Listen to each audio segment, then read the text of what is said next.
Hello, welcome everyone for another episode of Let's Learn C# with Scott and Cherita at Microsoft Reactor. If this is your first time joining us, we did have 2 prior sessions that are now available on our YouTube channel. They'll also be posted into the link momentarily. And if this is your 3rd session with us, welcome back. At this time, I'm going to have Scott and Cherita pop on and begin. Let's get Hello, started. hello. I was given a Day 3. short one because since it's the last day, I wanted to make sure you had time for everything. Appreciate that. Yeah. All right, day 3. Day Cool. 3. I'm gonna get the I'll get the YouTube and I'll tweet this because I want to have a big strong finish today, Cherita, on our day 3 of Do learning. it. Okay. So when last you left our heroes 2 days ago, we went to .net.microsoft.com. Let's go ahead and bring up my screen here. Pop up the screen share real quick. One moment. Rebecca, could you do that for me? Pause for effect. There we go. You go to .net.microsoft.com/learn-to-code. We installed the developer tools, and what we actually installed was a thing that's called the .NET Coding Pack. Visual Studio Code, notebooks, some extra herbs and spices. And what we're working through right now is this C# 101 notebook right here. So that is right here. And we were somewhere in the middle of that notebook yesterday. We talked about data types and casting. We did some cool things with ifs and elses. We noticed that sometimes these block openers, these braces matter, and sometimes they don't. Had an interesting discussion about whether or not they belong lined up or whether they belong at the end of the line. And sometimes they don't even matter, which is super interesting. But I think what's really fun about what we did yesterday, Cherita, was that we explored, and in both of us, yourself a TypeScript programmer, myself a C# programmer, we're like, I don't know if it does work like that or not. So we tried it. We asserted our assumptions. We looked at our guesses and we're like, oh, okay, maybe it does work like that. Oh, maybe it doesn't work like that. I learned a lot yesterday. I felt pretty good about it. Yeah, so did I. Yeah. Doesn't always work the way you think it does, but it should be pretty deterministic, and it should work the same way every time. So let's see where we were here. We were messing around. I think we spent most of our time at the end of yesterday doing this here. Yep. Looking at the number of seconds of now and looking at whether or not that seconds was even. And then we were just getting ready before we ran out of time to talk about how ifs and elses can get really complicated. This is a pretty chaotic looking thing here. If this, else, else, else, else. This final else is kind of the when all else fails else. Yep. Right? If none of that is true, we drop down into this else here. And then a little farther down, we saw we could do things like yesterday we made you suggested an is even. And we made a function. Here we've got another example, multiple of 3. These can be named any way that you want. This example just says, I return yes or no, true or false, a Boolean. And here's my name. And this function can use the other functions. We could use display and whatnot. And then we talked about how this is an expression. Yep. And you don't have to say return if, you just return the expression. And that right there evaluates to true or evaluates to false. And then this is interesting. Here we can use that inside of another expression. I can ask questions. If it's even, and here's your and, it's a multiple of 3. So these ifs and ands can get pretty complicated pretty quickly, and then you have to decide. We have to decide whether it's going to be readable or not. Like maybe this would be more readable if it said if is even and multiple of 3, right? That'd be cool. Yes. Yeah. Now, one of the folks on our chat earlier in our comments yesterday was making the comment that order of evaluation, like the order that these things happen, is important. This is a little bit detailed, but depending, every language is a little different. But here's an or. Here's an or rather than an and. So you say if seconds is divisible by 2, or it's a multiple of 3. If this is true, we don't need to check the second thing because we only need one thing to be true. And this is a really interesting side effect, right? It's called short circuit evaluation. It's like, like if you're over 18 and you're over 21, well, you're over 18, like you're cool. So come into the club. Yeah.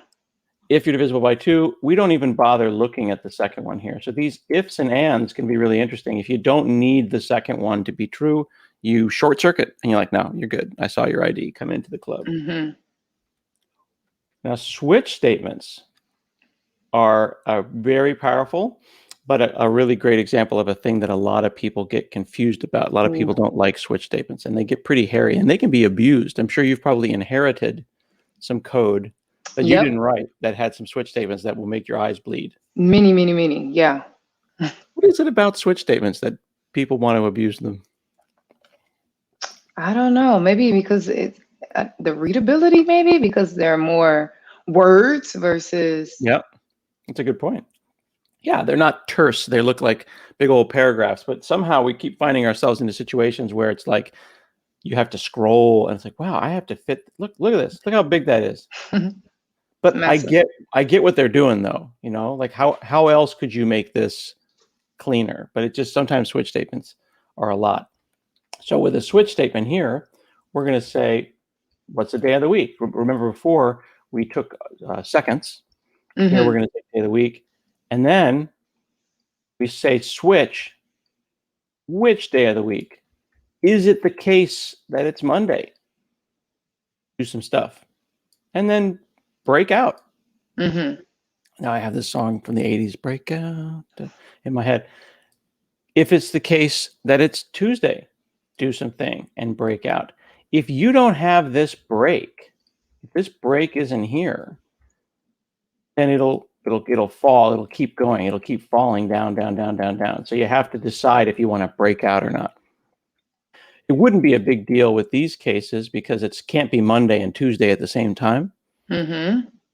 But you could have a thing be like, if it's the case that it's greater than 2, and it could be the case that it's greater than 2, and it's greater than 3, and it's greater than 4, and multiple case statements could be the case. It's the case that all these things are true.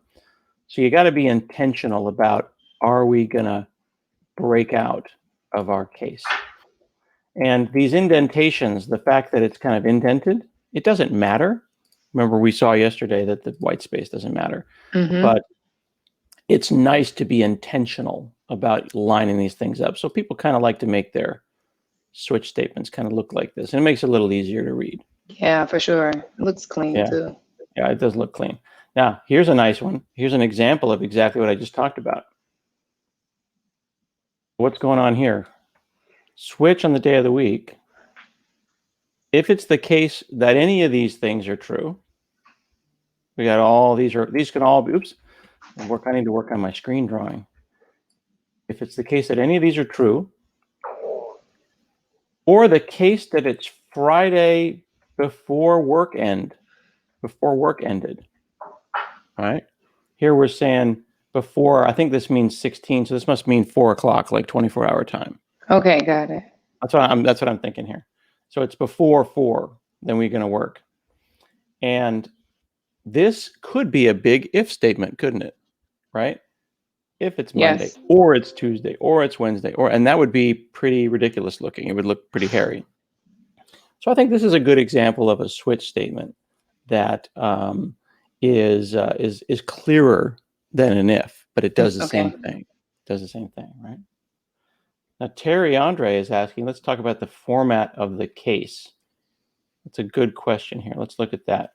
So when you are doing a switch, you're going to switch on a thing. Like here's a variable. It could be switching on I. It could be switching on day of the week. It could be switching on whatever. So Terry's question is, explain the format of the case.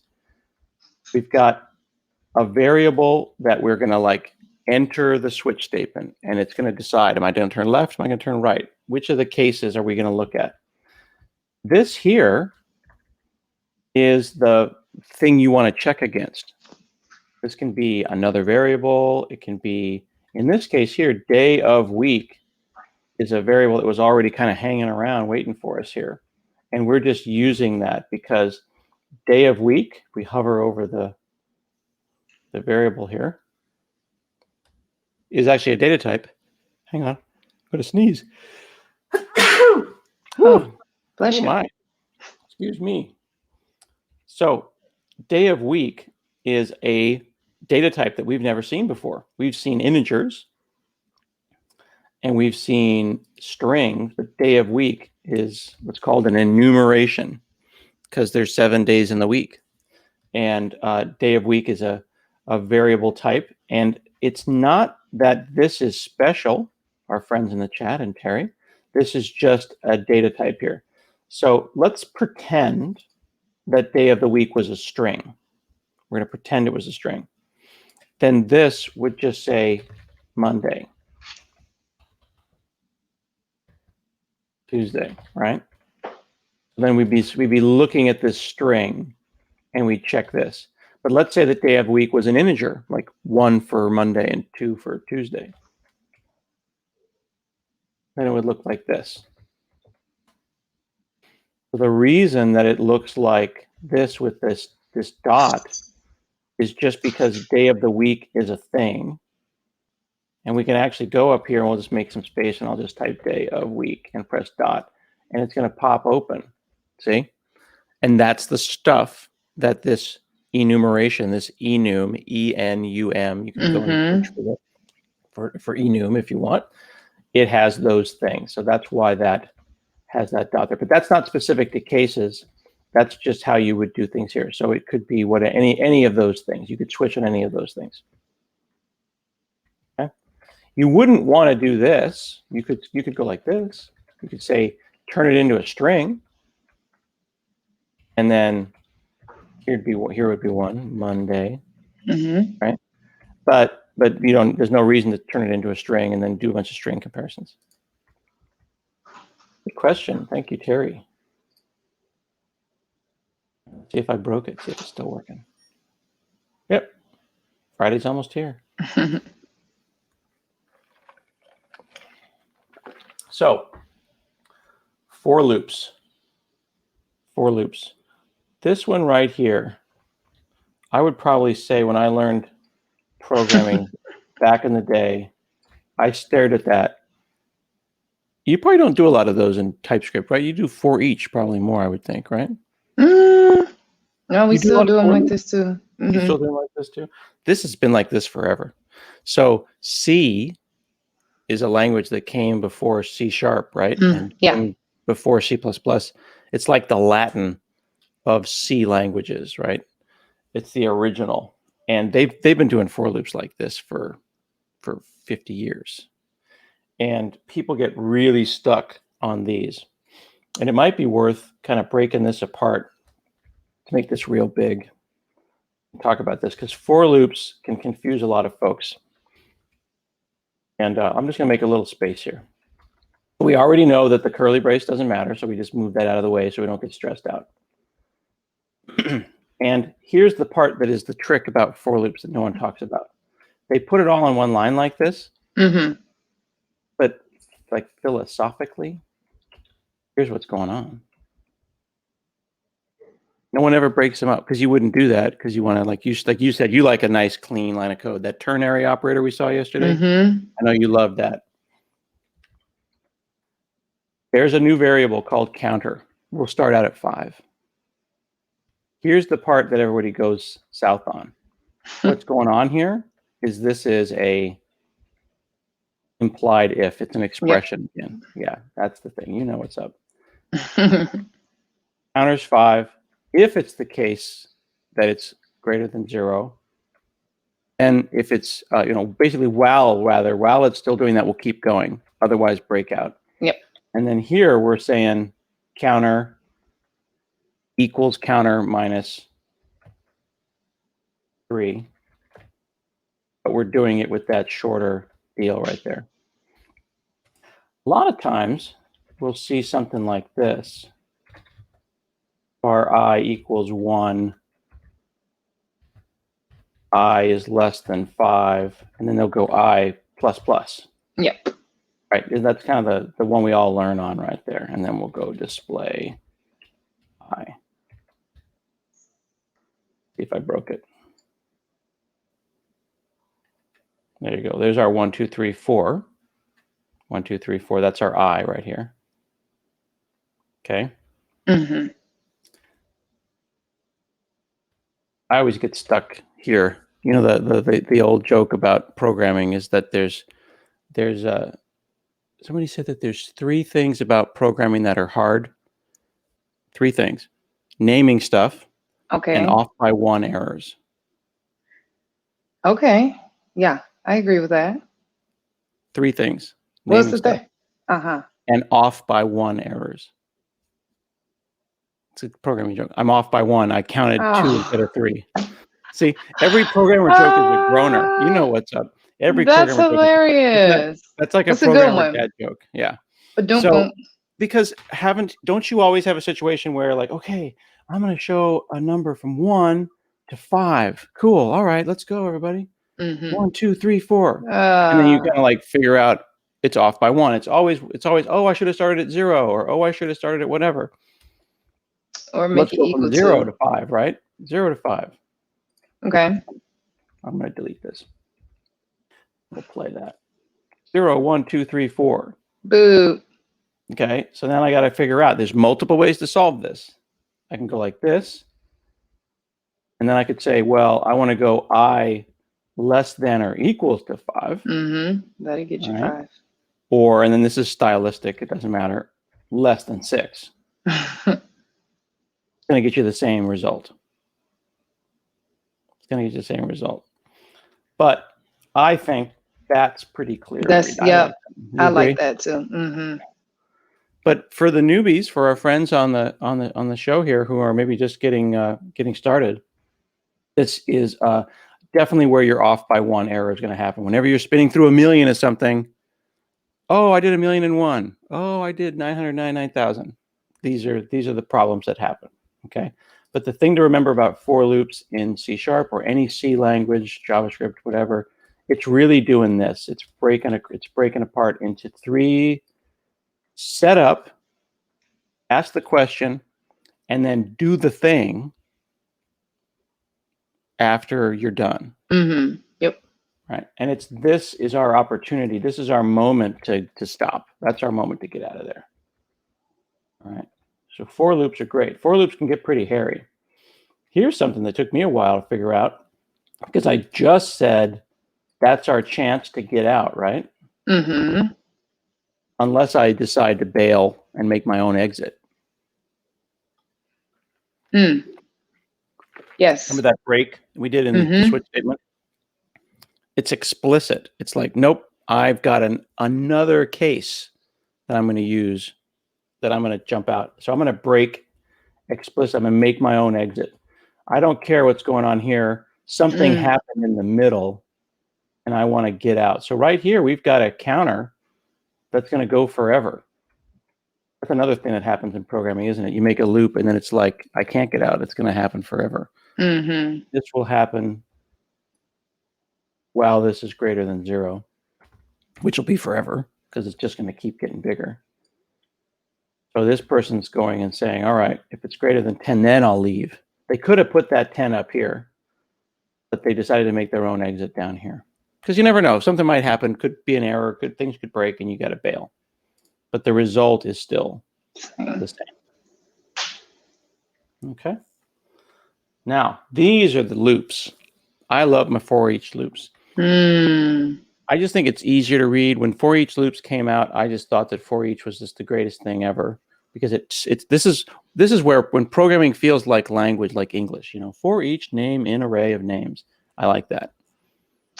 I guess I don't think I've ever really been a fan.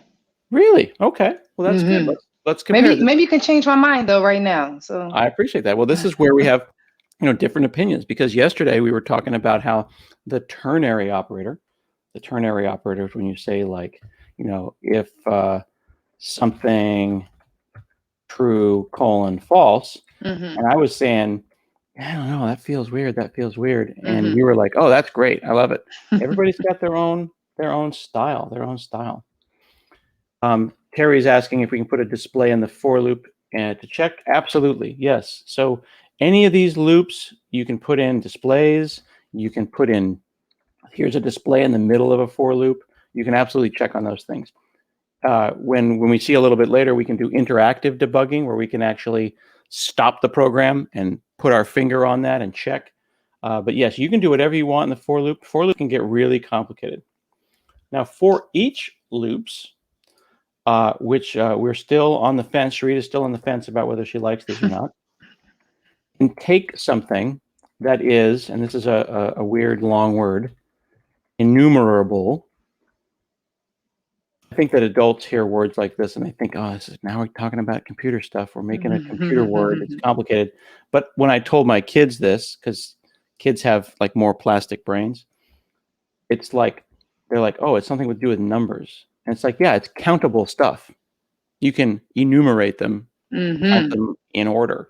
And then they think that's a great word. They don't have in their minds like that's an easy word and that's a hard word.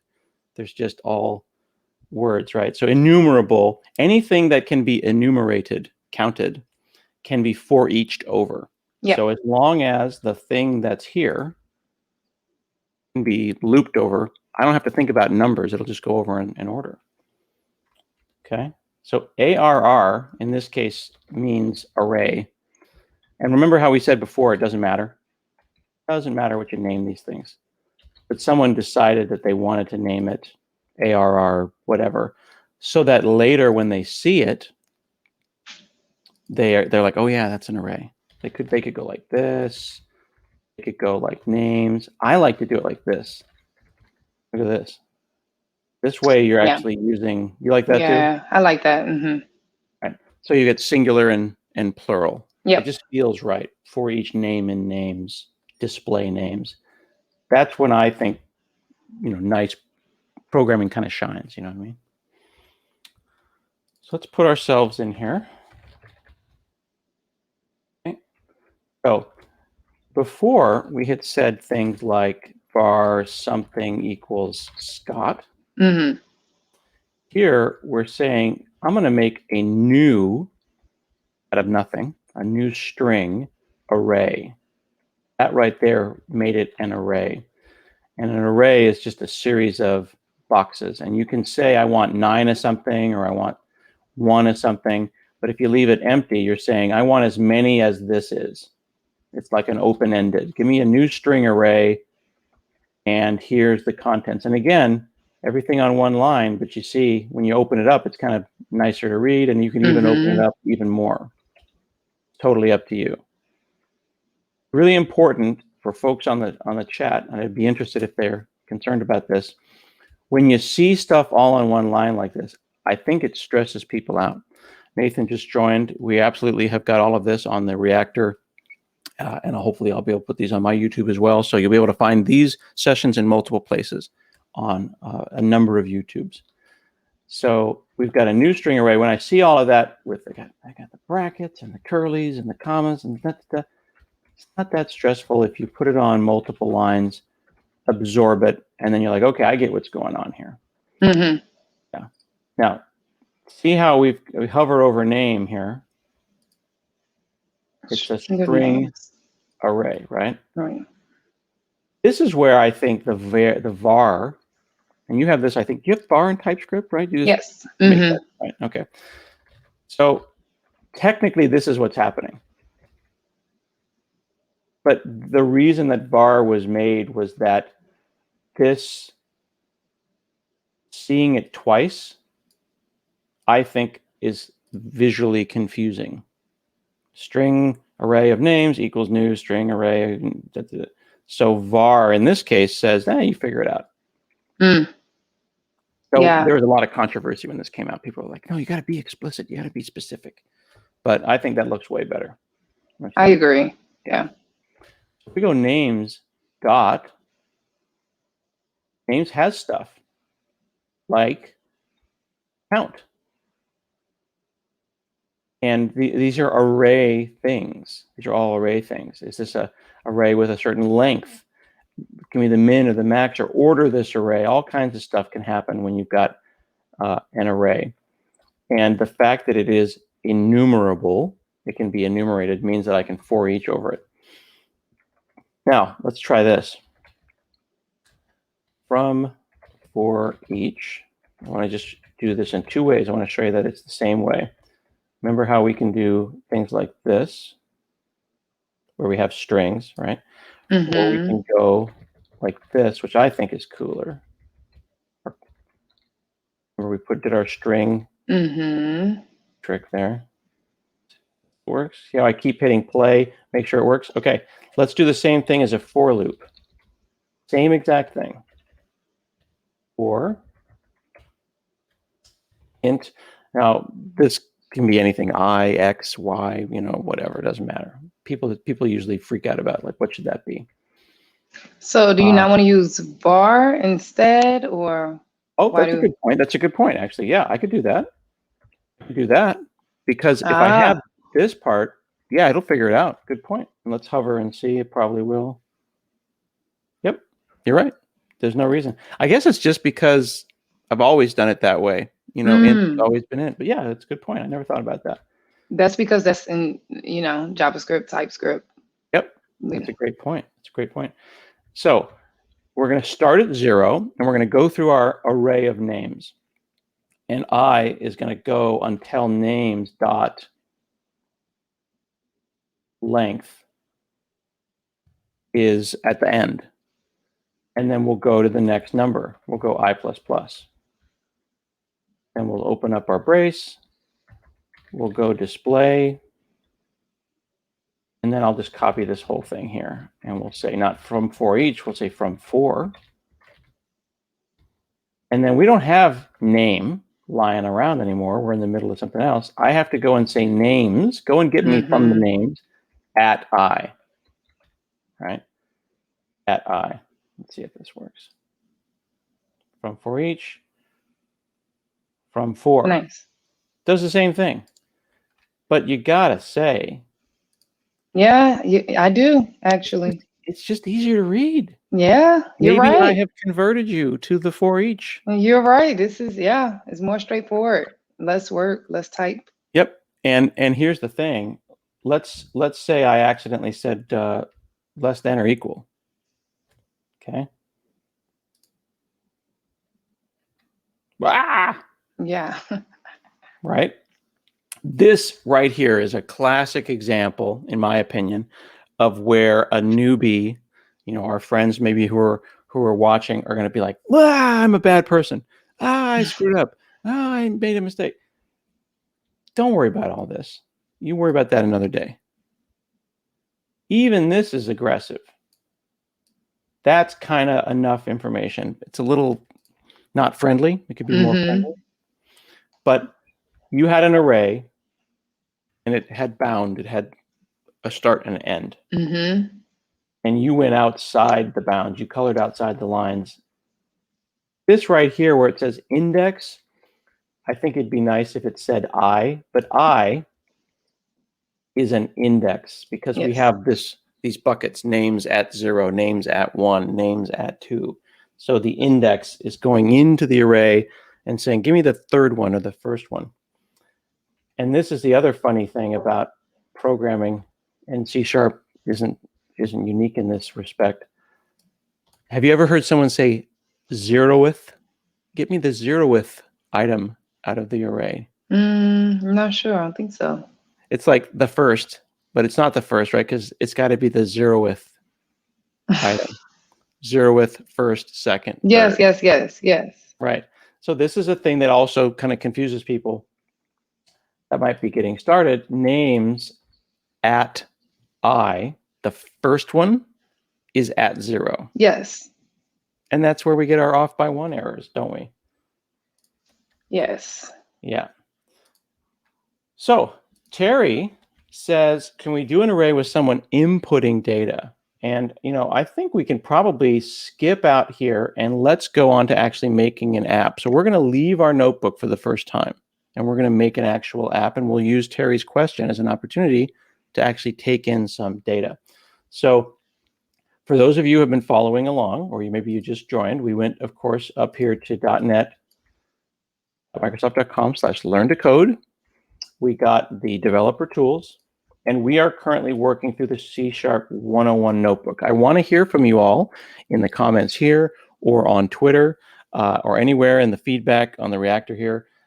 Tell us if this is useful, and then we'll make a 200 level and a 300 level. We were thinking that it would be cool if we made courseware, like a whole college course, a whole university course in notebooks. And then y'all could download that and learn even more advanced stuff on your own. If you like that, let us know. If you want to get back, let's say I close this. I'm going to close all these tabs. So we're going to find ourselves kind of alone in Visual Studio wondering what to do, okay? So if you're in Visual Studio Code right now, if you're following along, hit Control-Shift-P. Control-Shift-P, and if you type Getting Started, if you have our .NET coding pack installed, you'll find the .NET Getting Started right here. Okay, .NET Getting Started, and that'll get you back into this world. Okay, but what we're going to do is I'm going to close Visual Studio Code, and I'm going to open up the terminal on my computer here. Now, you might use Windows Terminal, you might use, a number of different things. PowerShell, it doesn't matter. But for simplicity's sake, people who are watching who might be following along, I'm just going to come out here and type command, and there's the thing called the command prompt, and I'm going to open up the command prompt, and that'll put you somewhere like this. I can't spend too much time here. Cherita and I don't have time to explain to y'all how to get out to the command line, so if that's a little advanced, I apologize. I'll show you another way in Visual Studio to make this easier, but what I'm going to do is I'm going to say cd change directory. I'm going to go to the root, and I'm going to type cd users.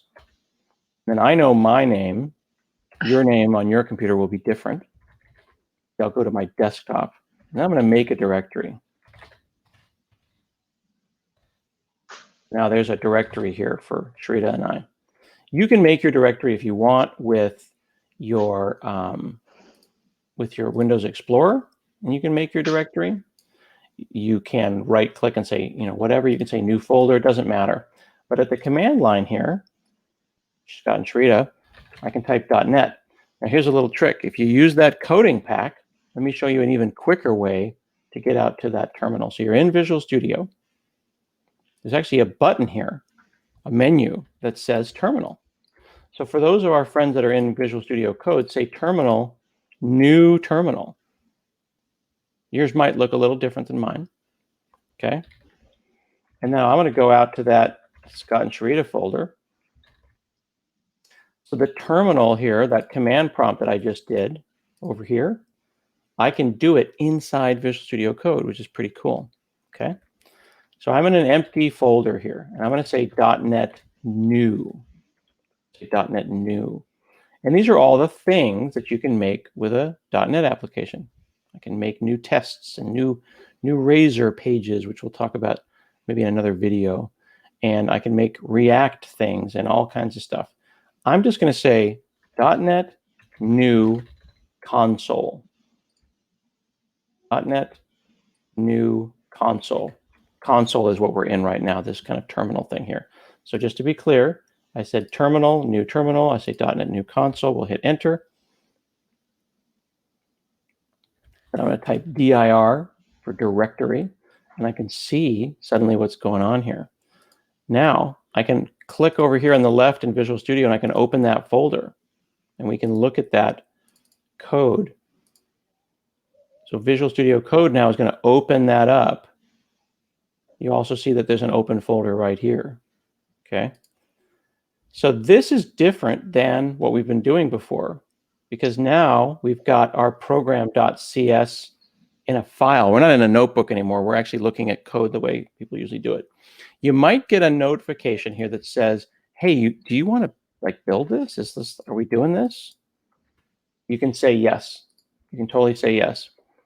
And that's going to let us be able to run this application. So we went terminal, new terminal, and we're here now. Go ahead.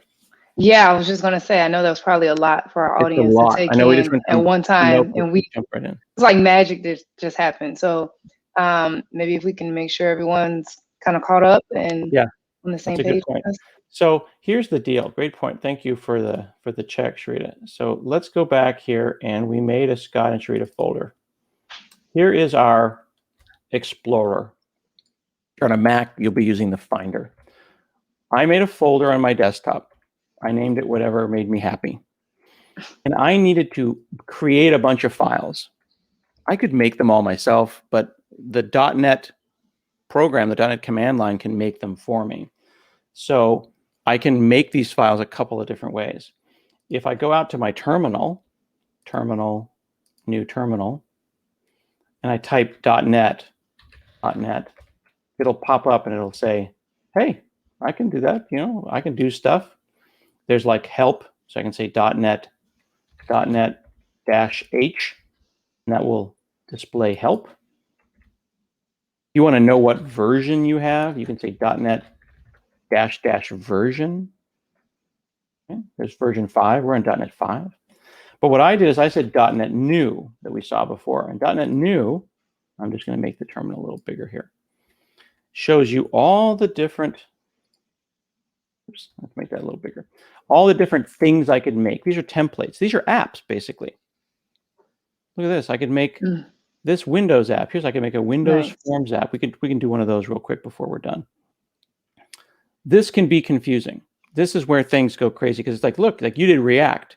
So you might make a ASP.NET app with React, and it would probably be very familiar and not familiar at the same time, because you'd see and get all the React parts, but then you'd not get all the ASP.NET parts. Exactly, yeah. Exactly. Some people might want to do it with Angular because they like that. I wanted to make the first one because it's the simplest possible thing, and because Terry in the chat says, let's do some user input. We're going to need to speed up because I want to make sure we get all of this done. But when I did that, it created all these files. It created some folders, and the C# file, you can see the little icon there for us. Terry Andre makes a great point. If you want to use Visual Studio instead, I appreciate that.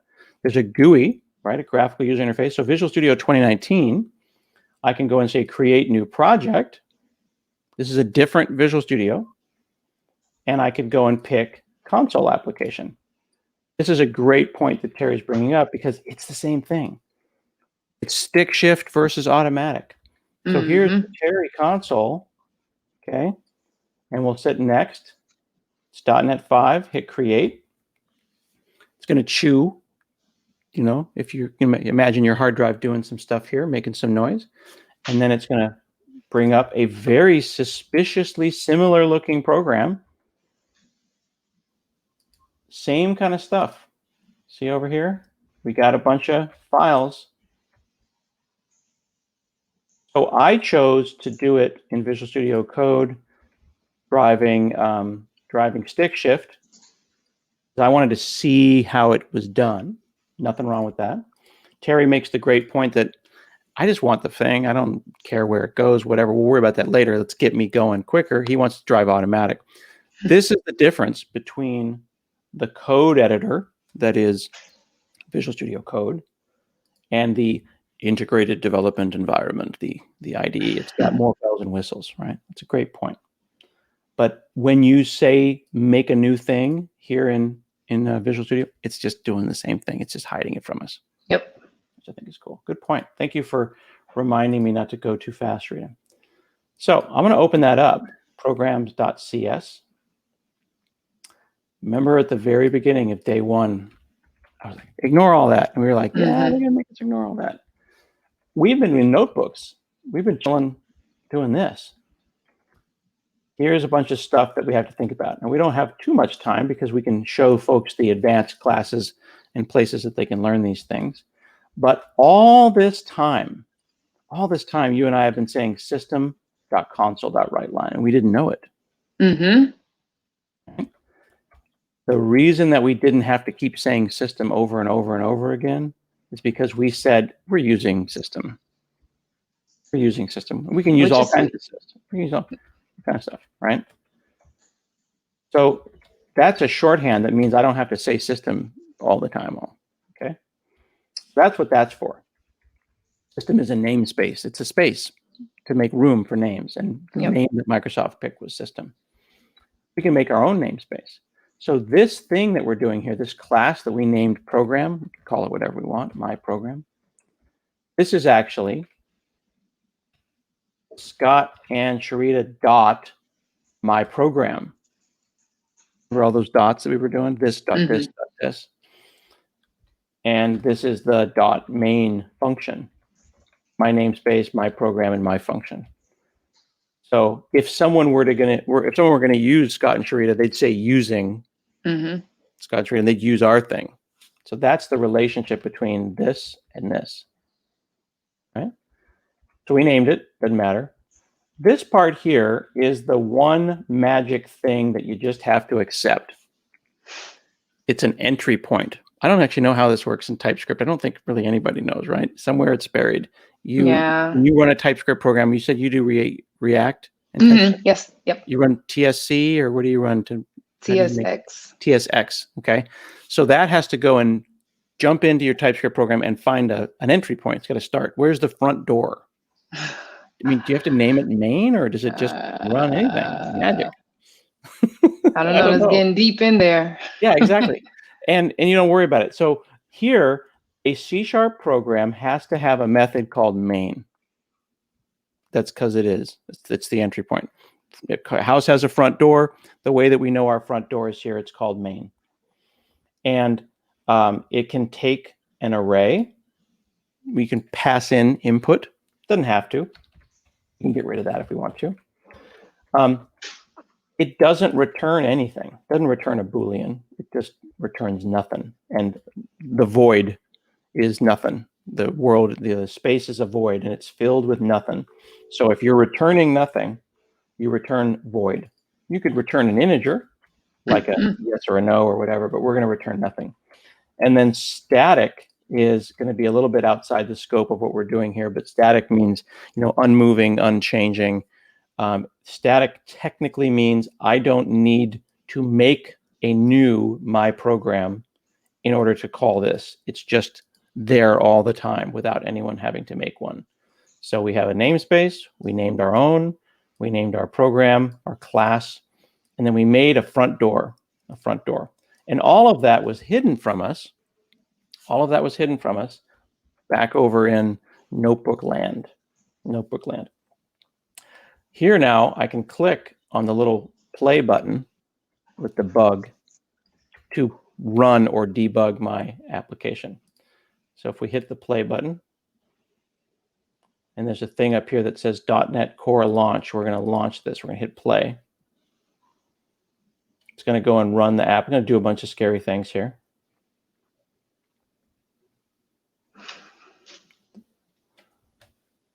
And let's see where it said hello. There it is. See all this stuff? I think React, TypeScript, this is just programming. They tell you a bunch of stuff. Here's the actual program output. So we said hello world. So if we say hello friends, hit play again. Chew, chew, chew, think, think, think. Hello friends. Aaron's asking if static is like a lambda function in Python. That's a pretty advanced question. You can make a lambda, you can make a function, you can make an anonymous function, and you can pass functions around. We've been passing variables around. You can make lambdas and pass them around. Static is saying, I don't need to make a new my program in order to call main. I can just call main directly. It's, I'm trying to think about the Python equivalent. In a strongly typed language, it's a little more complicated. But chat me on Twitter, and I'll get you an example of this in Python. Cool. So here we said hello, friends. And each time I hit play, it compiles it, turns it into a program, and then spits it out. Now, InBar is asking what the difference is between console.WriteLine and display. That's a great question. This is a great question. So display that we saw before was a helper function, So there was a display method that we couldn't see that took a string and it called console.WriteLine for us. And all it did was it did that so we wouldn't have to do that, right? So then it was going to go and say display to just try to make things easier. Oops.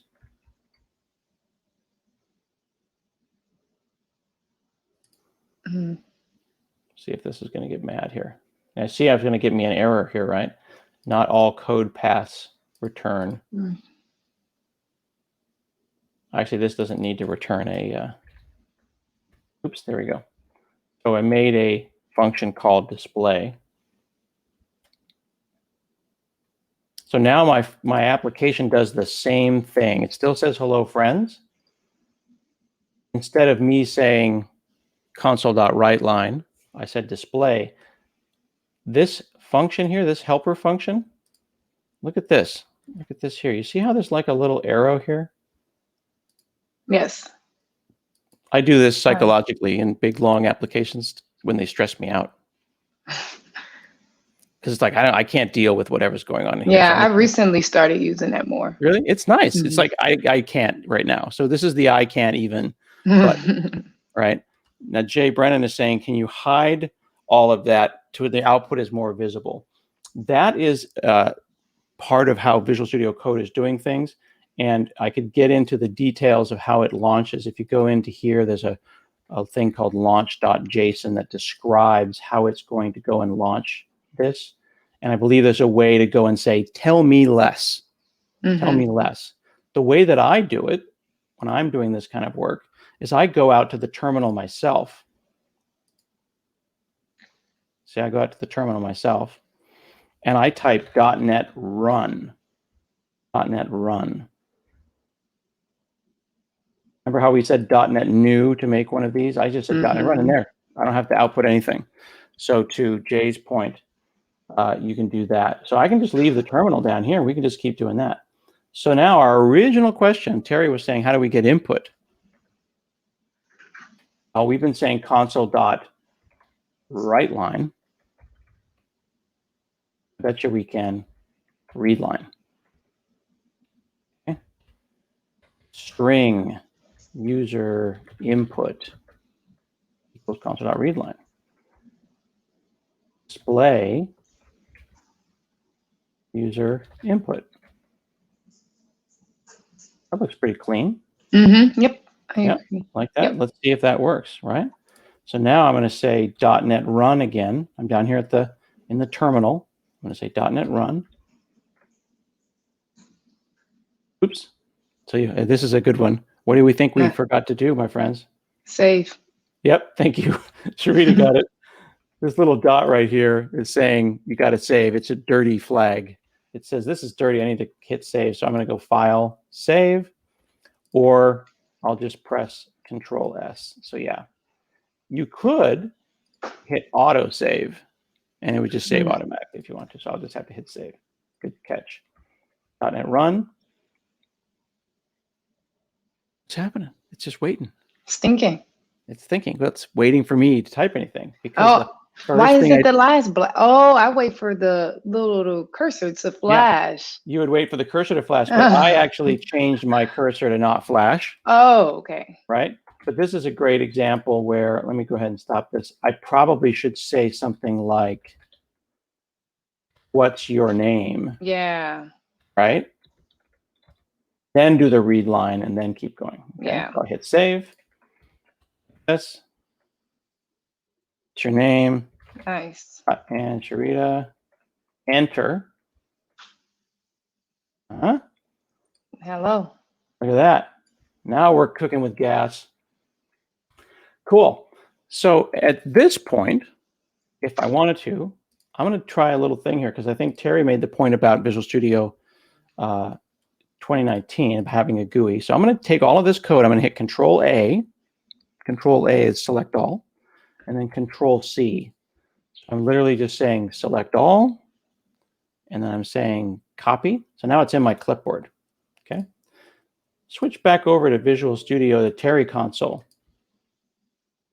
I'm going to Control A, and I'm going to paste.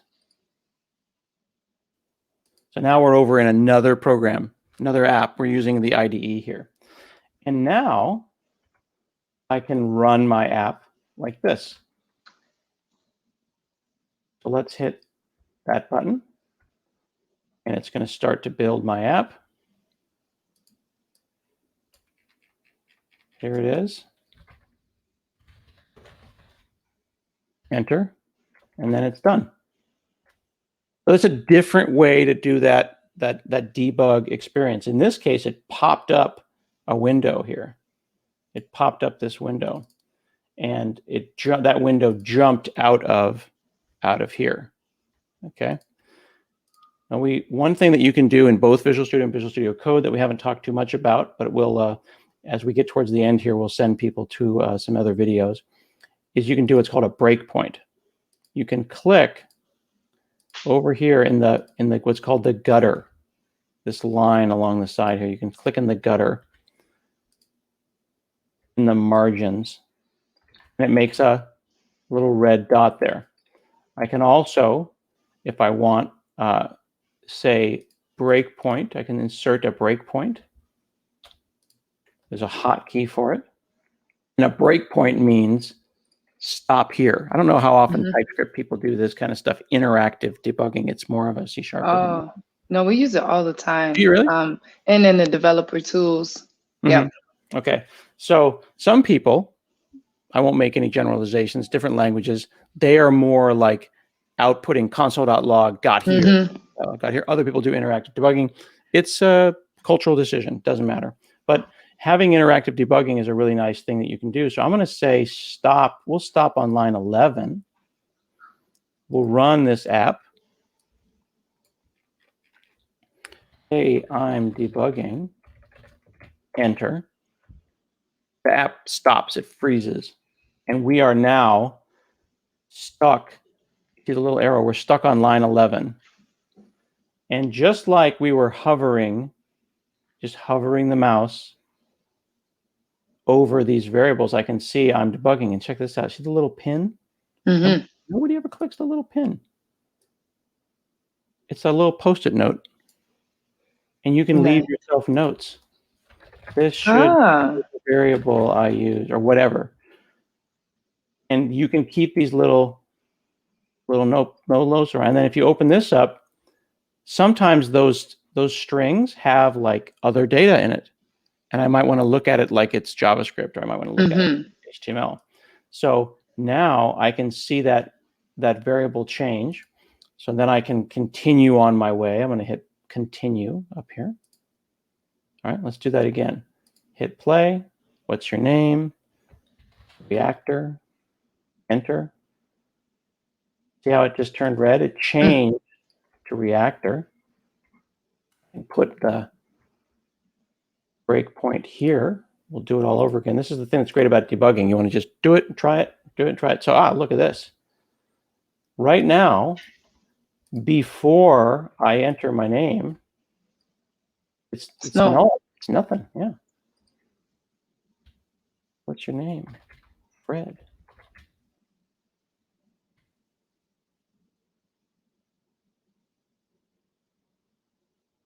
Okay.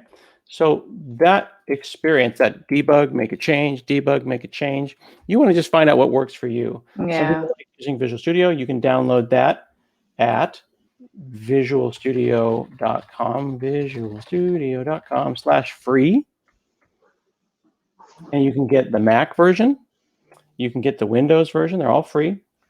Or you can get the Visual Studio Code, which runs on Linux or anything.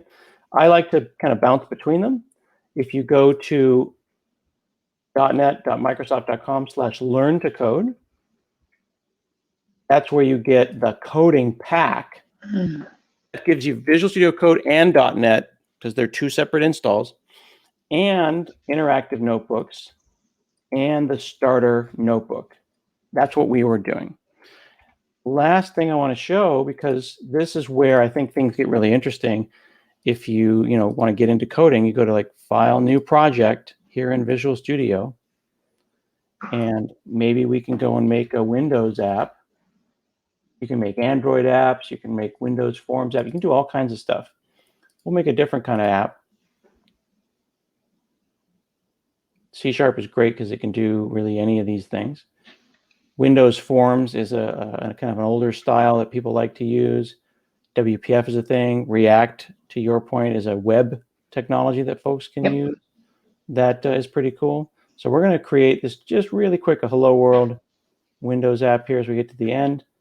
And it's making a form over here. Make this application pop up. Come on, computer. I think my computer's working pretty hard today, doing a lot, doing the most. Come on, computer, people are watching. There we go. Let's run this. I think it's going to pop up on one of my other monitors. So there you go. May not see that. Yep, here it is. And now it's over here. So now I have a form, and I could put a button and a chart and a graph and a whatever on it, right? That's cool. So that's using also C#. Last thing I could do, just to show you how many things that you can do with C#. Out at the command line again, instead of saying .NET new console, I can say .NET new web, or like to your point, .NET new React, and then .NET run. This is going to make not a console app, not a Windows app, but it's going to make a web app. And now it's listening on a web page. So I can go to my computer and I can say, hello world, and now I'm in my browser.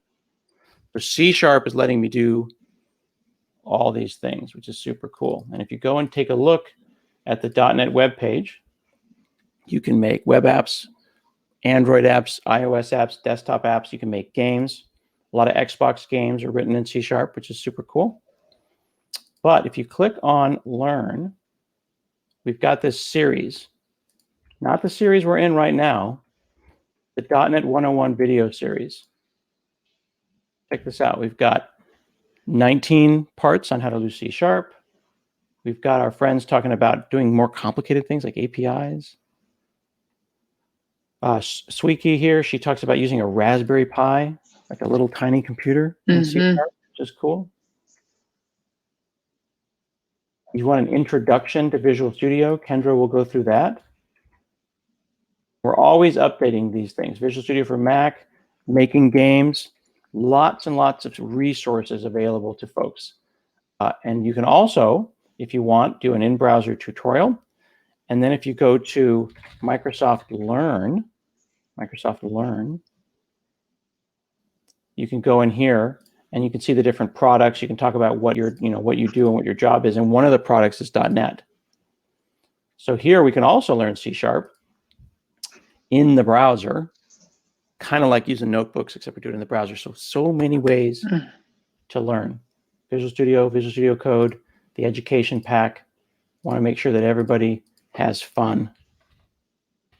So yeah, maybe we'll see you another time and you can show us how to do React, which in C#, which you're getting better at. Yeah, for sure. All right, cool. Thank you all. Thanks so much. Thank you everybody in the chat, and hang out with us and check out these links. Follow us all on Twitter as well. And I dropped some messages in the chat for the Microsoft Reactor calendar, our YouTube. So if you missed any of the session or you want to revisit any information, do check out the Microsoft Reactor channel. Thank you all. Take care now. See you at the next one. Bye.